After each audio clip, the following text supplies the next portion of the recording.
Good morning. Thanks, everyone. My research at Michigan Tech covers a bunch of recycling materials. And I'm also working on recycled concrete aggregates used for the base and subbase for concrete pavement.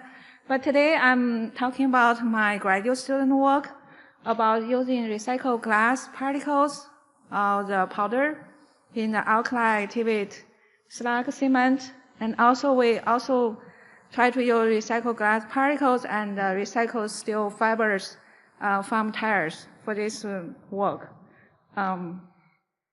So my presentation outline was showing here. So we talk about the motivation for this study and look at how we incorporate different recycling ingredients to the geopolymer or the alkali-activated slag binder. And we look at partial replacement of precursor, place the slag cement with the flash or the glass powder effect. And also we look at the mortar samples we prepared, we evaluate the mechanical and shrinkage performance of this modified glass powder or modified alkali-activated slag binder, and by also with the recycled glass particles and recycled tire steel fibers effect on the mortar samples. So I have a bunch of testing results from our lab study, and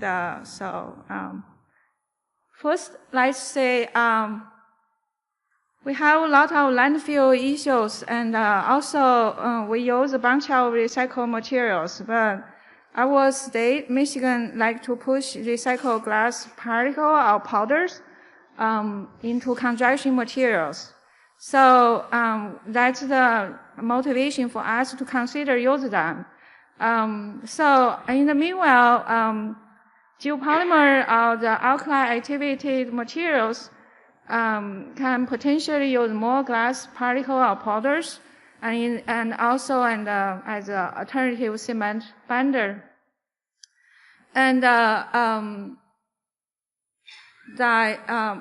we can potentially also reduce the CO2 emission with the alkali-activated materials. And waste glass can be used as a precursor in the alkali-activated slag binder. And the benefits of using glass powder to replace the slag cement can be reduce the setting time, because AS has a very quick setting time and also associated with some larger shrinkage deformation. But we also can reduce potential alkali leaching for the geopolymer also. So my study objective has three contents. So basically we use, as mentioned, we use the recycled glass powder and as a partially replaced precursor in the alkali-activated slag. And we compare this replaced glass powder effect with typical class F flash replacement. And then for the binder, we evaluate the strength development, shrinkage, efflorescence characteristic, mostly on the leaching, and of binder we prepared in the lab. And also we try to prepare the mortar samples, and as mentioned, we can use recycled glass particles and also recycled tire steel fibers, and then we can say the potential mechanical properties, and and also shrinkage deformation of these mortar samples.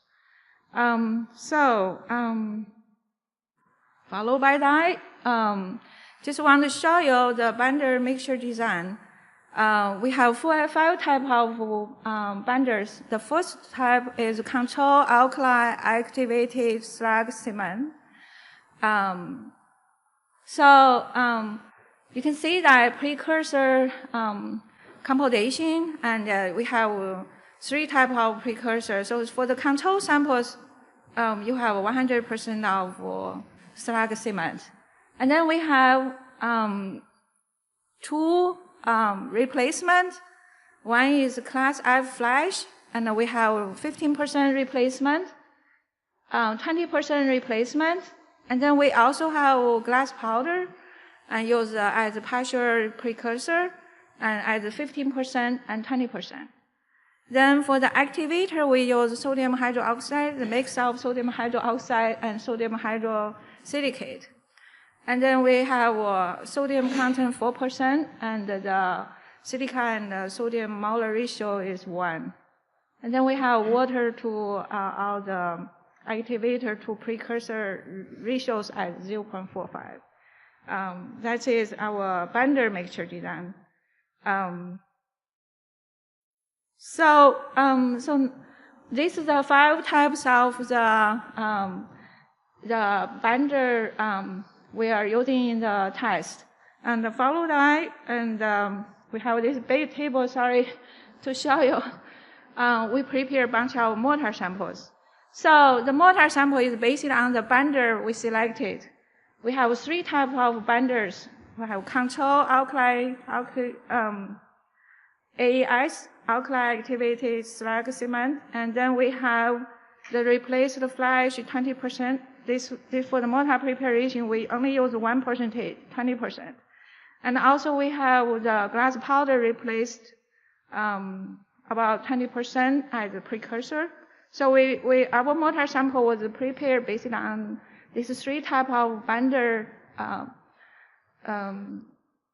the type. And then for mortar samples, for each of the binder type, and when you prepare mortars, you add sands, and you can add steel fibers, recycled tire steel fibers. So we can see that we have the we replaced some of the sands, natural sands, with recycled glass particles. I'll show you here. So for example, for control samples, the CAES, that is the control, and with the cylinder or control binder, and without adding any components or recycled components. And then the next one is the C-AS-S. That means we added the recycled steel fibers based on the control samples. And then the next one, and we have G25. Just want to mention that we are using glass sands with the gradation. We just select number 16 to number 30 range, and we replace 25% of glass sands. Just want to see the effect. And then we also, based on that, we also added the steel fibers. So if you look at the last 2 columns, that's the difference there for these different mortar sample types for each of the binder categories.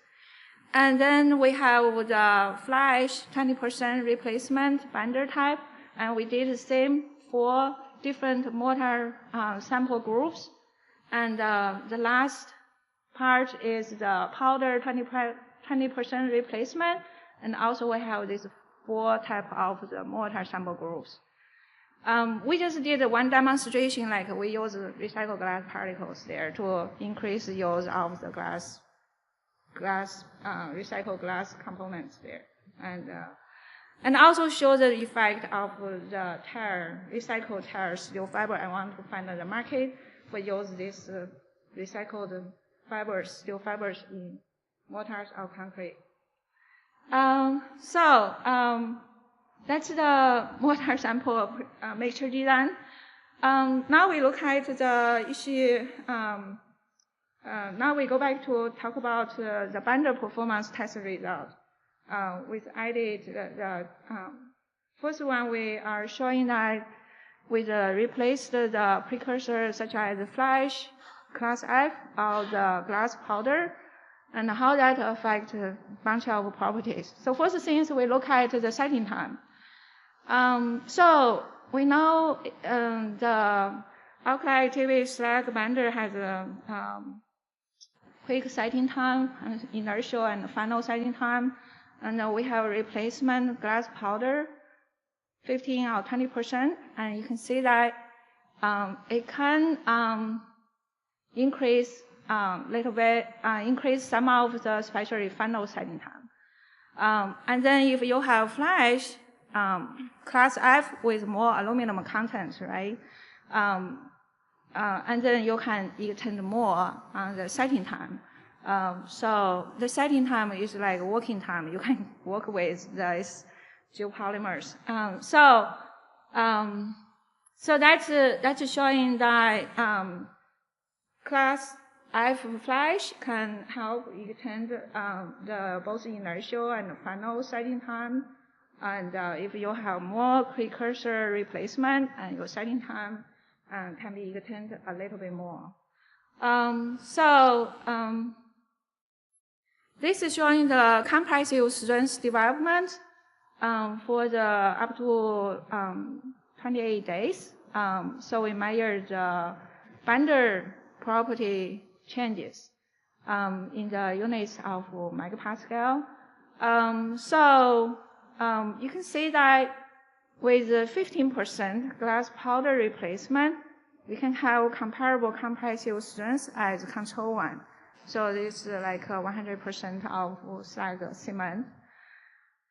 And when you have increase to 20% glass powder, your actually compressive strength reduce a little bit.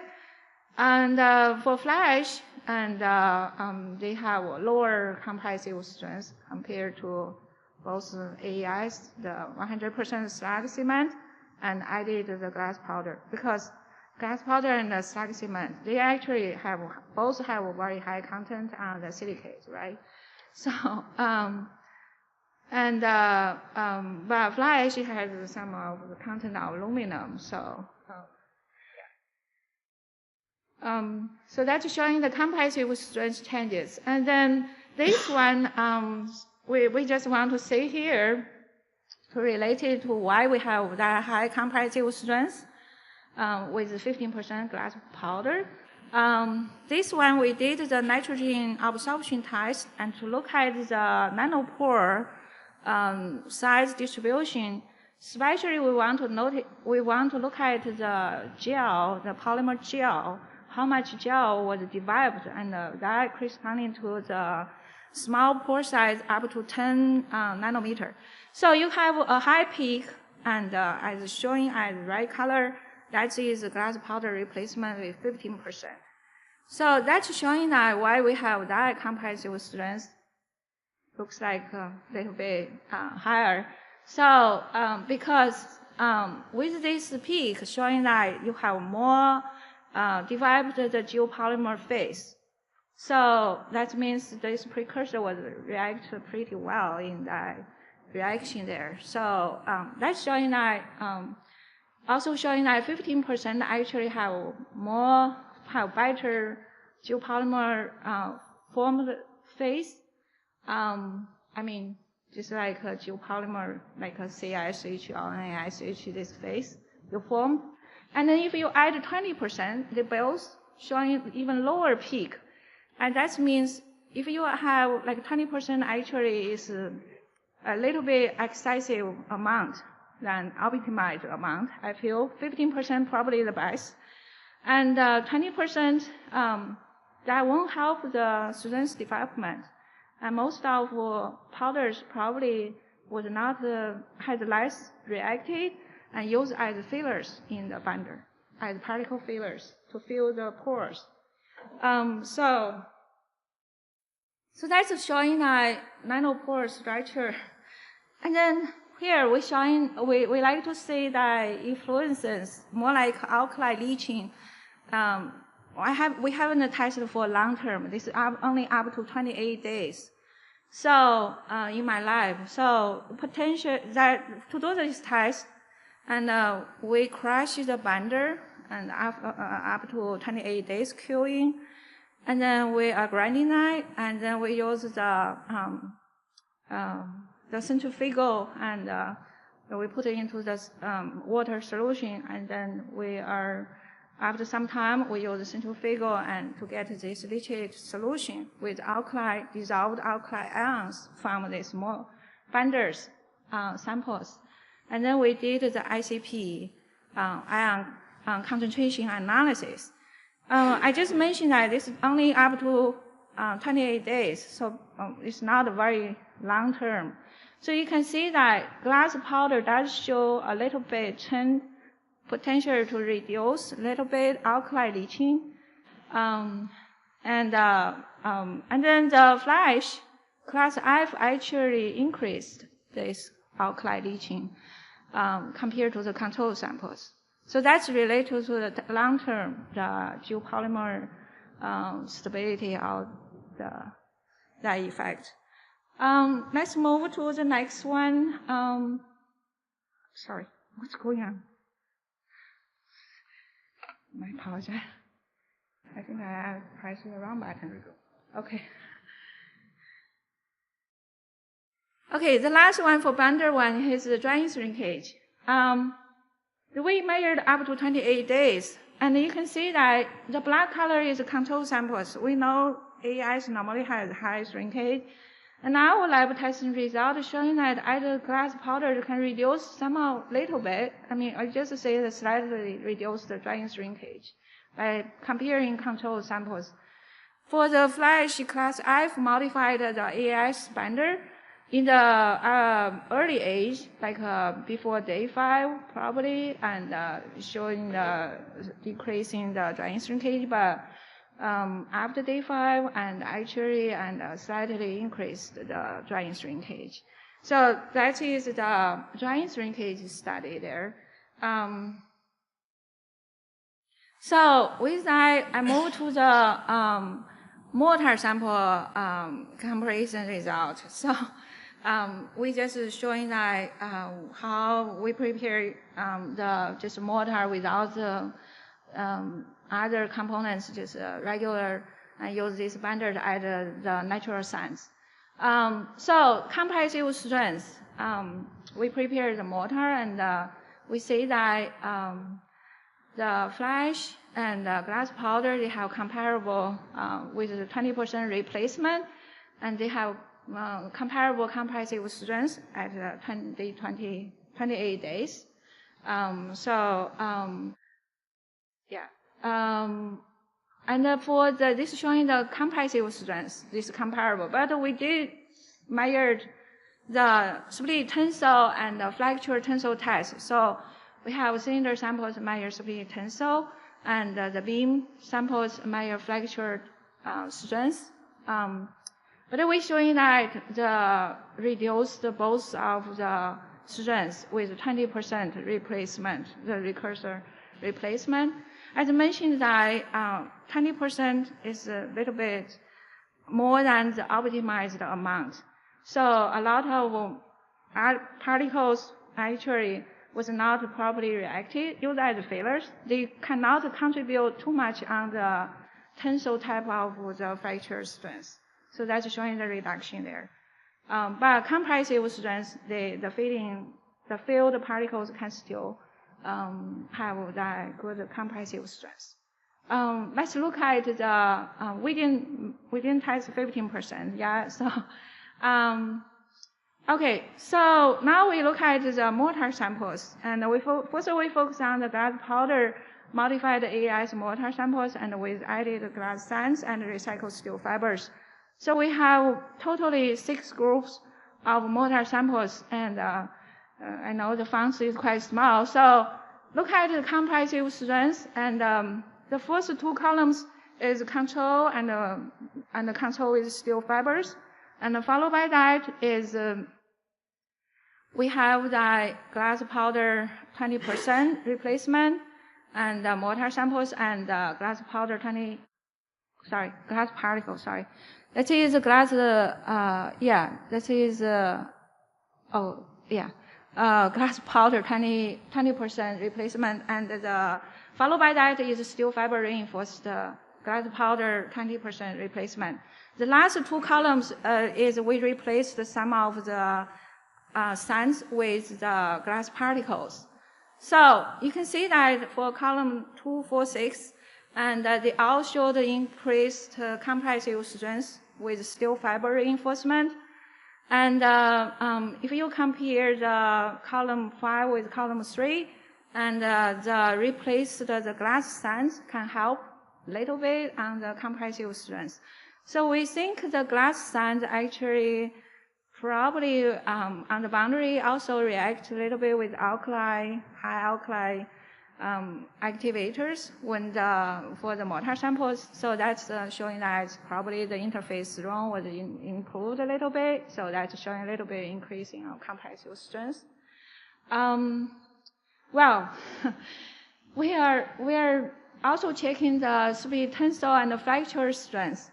And same thing here. For the left side is the speed tensile, and they're both type of fracture is related to the tensile type of fracture.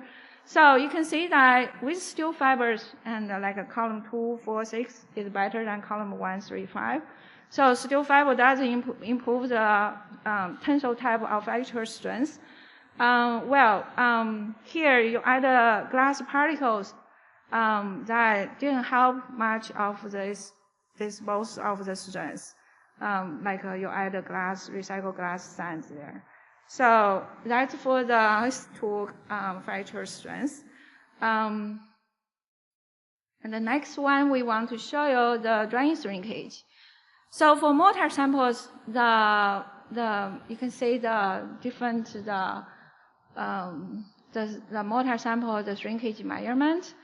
For the control and the control with steel fibers, you can see that control is black color and with steel fibers is red color indicates the curve. Add steel fibers, you can reduce some of shrinkage, right? And our either flash or the, this one, this one we have the precursor replacement or with the glass sands replacement of natural sands, and they showed a little bit increase, especially like 28 days shrinkage. But the trend is kind of like going to be stabilized. But control samples is showing the trend is still increasing. So that means we have to measure a little bit more and to see the long-term shrinkage deformation there. So that's for drying shrinkage and up to day 28. The class F flash one, based on that, we have also a bunch of mortar sample performance very similar to the glass powder one. So let's see. For the flash base, the precursor replacement, we also have this different four different mortar samples. So first two columns is control, same thing. It's control and control with steel fibers.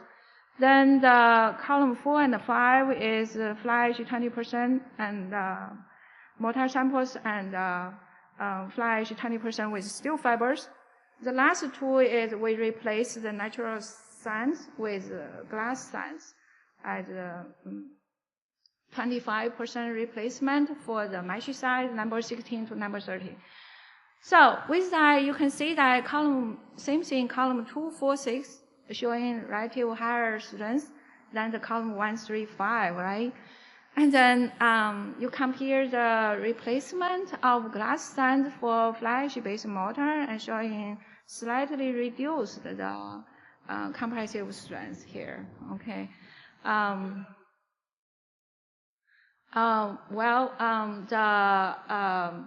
tensile and the flexural strength here, we see that same thing with added recycled tire steel fibers, and you can increase some of the tensile and flexural strength with the added the recycled glass sands. Both strengths was slightly reduced here. Right. So that's for the flash-based the mortar samples testing result, and the shrinkage is here showing the similar trend as glass powders. So same thing, the control is showing the black color, and control with steel fibers showing as the red color. And then with the flash replacement, so as precursor, we looks like up to day 28, and we have a little bit increased the drying shrinkage. But again, the trend is pretty flat right now. But for control samples, it says like still the curve is still going up. So that's for the mortar sample testing result. With that, I think I just give you some conclusion with the live test result. And so we look at the replaced glass powder as a precursor. We found out it didn't affect much of compressive strength, but can potentially increase the setting time and also reduce the total alkali leaching and in long term. And by compare the control and the class I flash modified AES spender samples, and also with 20% precursor replacement, and then that we does show that actually the 15% replacement probably is the optimized the ratio there. So we say that 15%, and we have the increased the compressive strength compared to 20% replacement, and also we found the gel. We have more formed the geopolymer gels. And the precursor also can increase the compressive strength by reduce both tensile and flexural strength of the alkali by comparing with control AES mortar samples. And then when we look at the recycled glass particle or recycled steel fiber effects, obviously the recycled tire steel fibers and can use as reinforcement for all the strength improvement and also the shrinkage reduction. And the glass sands can help reduce some of the shrinkage deformation and some of the compressive strength. So this study was actually sponsored by our Michigan, we called the Department of Environmental, Great Lake, and Energy, and to use recycled components into construction materials. And also our recycled glass powder is from the nearby city, the solid waste management, right, the recycling facility there. Yeah, that's all my presentation, and thanks for your attention here. Yeah.